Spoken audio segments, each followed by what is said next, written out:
बच्चों, आज हम क्लास 8 चैप्टर आपका 9 है, एक्स है 9.1 से क्वेश्चन नंबर फर्स्ट करेंगे। फर्स्ट में आप देखेंगे identify the terms their coefficient for each of the following expressions. इसमें यानी जो भी टर्म दी गई हैं उसमें से उसके कोफिशिएंट निकालने हैं। तो आपको पहले ये समझना है कि इसमें कोफिशिएंट क्या होता है और टर्म्स क्या होती है। जैसे मान लीजिए हमने यहाँ पर यानी x प्लस y प्लस 3 ये लिखा है। तो देखो इसमें यानी फर्स्ट पार्ट तो ये हो गया आपका प्लस का साइन लगा हुआ है, दूसरा पार्ट हो गया, तीसरा पार्ट हो गया। इनको आप टर्म्स कहेंगे। क्या कहेंगे? ये टर्म है आपकी, एक ये टर्म है, एक ये टर्म है। यदि यहाँ पर ये लिख दे दिया जाए 3xy, तो बच्चों ये क्या है आपकी एक ही टर्म हो गई। यानी जब अलग अलग साइन लगा करके आते हैं अलजेब्रिक एक्सप्रेशंस और आपका कांस्टेंट नंबर, तब क्या है वो केवल एक ही होता है टर्म्स। अब देखो यहाँ हमें देखना है, जैसे ये x है यानी x की काउंटिंग में कितना है, ये x केवल एक है, तो इसका जो कोफिशिएंट होगा वो एक होगा। y है, y भी एक है तो इसका एक होगा, और ये 3 है इसका 3 होगा। तो अब यहाँ पर हम सॉल्यूशन करते हैं। देखो यहाँ दिया है 5xy(z²) और -3z(y) है, तो इसमें दो पार्ट हैं, तो क्या है इसके मतलब कोफिशिएंट दो ही निकलेंगे। तो देखो ये यहाँ पर आप सॉल्यूशन लिखिए और देखो ये 5xy इसे लिखें आप, और z भी है, z का स्क्वायर लिखा आपने इक्वल टू, यहाँ पर ये साइन लगा लीजिए आगे, क्योंकि आगे आपको ये वाला कोफिशिएंट लिखना है। तो कोफिशिएंट इसका क्या होगा, जो मतलब इसमें जो ये वाली जो डिजिट दी गई है यही आपका कोफिशिएंट है, तो यहाँ पर आप लिख देंगे। उसके बाद देखो -3z(y) यानी ये आपकी दूसरी टर्म्स है, तो यहाँ लिख ली हमने। तो यहाँ पर इसका कोफिशिएंट क्या होगा, इसका कोफिशिएंट होगा ये वाला -3 होगा कोफिशिएंट। अब बच्चों ये सेकंड वाला पार्ट करते हैं क्वेश्चन नंबर 1 का। इसमें देखो आपका एक ये दिया गया है, एक ये है और ये है, यानी 1 + x + x²। इसमें 3 टर्म्स दी गई हैं, तो तीनों में अलग अलग कोफिशिएंट निकलेंगे। तो यहाँ पर आप 1 लिखें, तो 1 का जो कोफिशिएंट होगा ये 1 ही हो जाएगा। उसके बाद देखो x लिखें, x काउंटर में कितनी है, केवल 1 है, यानी यहाँ पर हम 1 मान के चलेंगे। जैसे कोई x यहाँ पर जैसे ये x आया है और इसे इस तरह से लिख दें हम 1x, तो यहाँ पर इसका जो कोफिशिएंट होगा तो क्या होगा, ये 1 होगा। तो यहाँ पर x है तो इसका भी 1 होगा। उसके बाद x का स्क्वायर है, x का स्क्वायर है तो यहाँ पर देखेंगे क्या है, कितना स्क्वायर है, ये x का स्क्वायर है, यानी एक ही x है, तो इसका भी 1 होगा। उसके बाद हम लेते हैं ये थर्ड वाला पार्ट। तो थर्ड पार्ट में आपके देखो एक ये टर्म्स हो गई, एक ये टर्म्स हो गई, एक ये टर्म्स हो गई, यानी इसमें 3 टर्म्स हैं।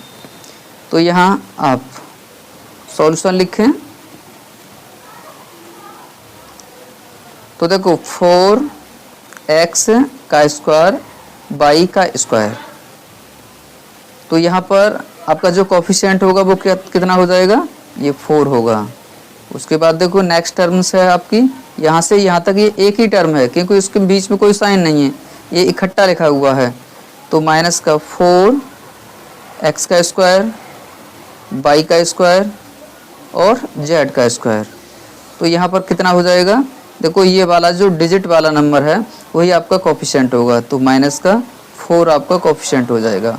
उसके बाद इसमें एक और टर्म्स है z², तो यहाँ पर देखो z का स्क्वायर कितना है, केवल एक बार है, तो इसका 1 ही हो जाएगा। उसके बाद फोर्थ पार्ट करते हैं। फोर्थ पार्ट में देखो पहली टर्म्स कितनी है आपकी, 3 है, तो इसका जो कोफिशिएंट होगा वो 3 हो जाएगा। नेक्स्ट टर्म क्या है आपकी, -p और q, ये -p q कितना है, केवल 1 है, माइनस का 1 हो जाएगा। ये माइनस है पहले लगा हुआ है तो माइनस भी आएगा।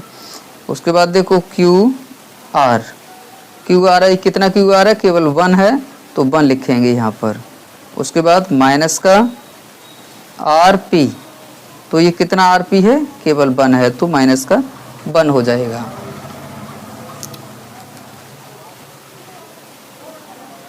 उसके बाद में आपका फिफ्थ पार्ट है,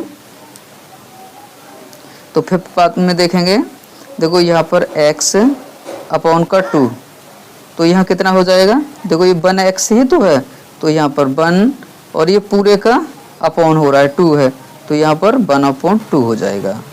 उसी तरह से यहाँ पर y अपॉन का 2 है,